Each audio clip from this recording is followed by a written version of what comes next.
বাঁধনগুলো হারিয়ে যাচ্ছে, আলাদা হওয়ার প্রতিযোগিতা চলছে নিরন্তর।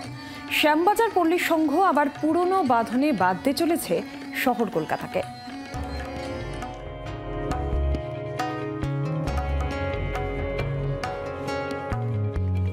ফুলের সঙ্গে মৌমাছির বাঁধন, মায়ের সঙ্গে সন্তানের বাঁধন, এক একটি উৎসবকে ঘিরে মানুষের পারস্পরিক বাঁধন, সবই কেমন যেন আলগা হয়ে যাচ্ছে।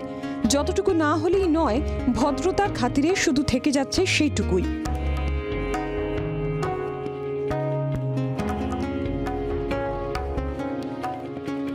মানুষে মানুষের নিবিড় সুখ দুঃখের বন্ধন আর দেখা যায় না খুব একটা।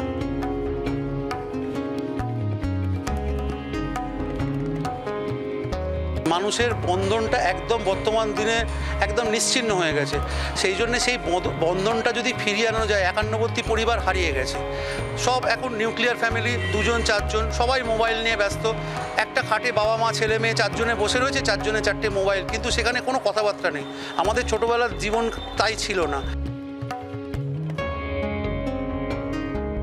তবে আগে মানুষে মানুষের সম্পর্কের মানে ছিল অন্যরকম। শ্যামবাজার পল্লী সংঘ এবার সেই নিবিড় ভালোবাসার বাঁধন ফিরিয়ে এনেছে তাদের মণ্ডপে।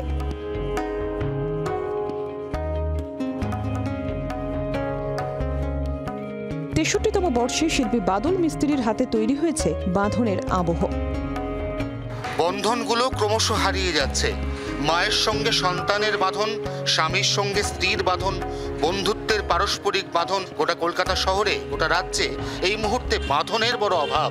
তাই শ্যামবাজার পল্লী সংঘের পুজোয় এবারের থিম বাঁধন। তার কারণ এখানে মায়ের অপূর্ব রূপ, সেই রূপ চতুর্দিকে ডাগর চোখে চেয়ে যেন মানুষে মানুষে বাঁধন ঘটাতে চাইছেন। জি 24 ঘন্টার জন্য ক্যামেরায় দীপের সঙ্গে অয়ন, কলকাতা। বাংলার আওয়াজ, বাঙালির আবেগ, জি 24 ঘন্টা।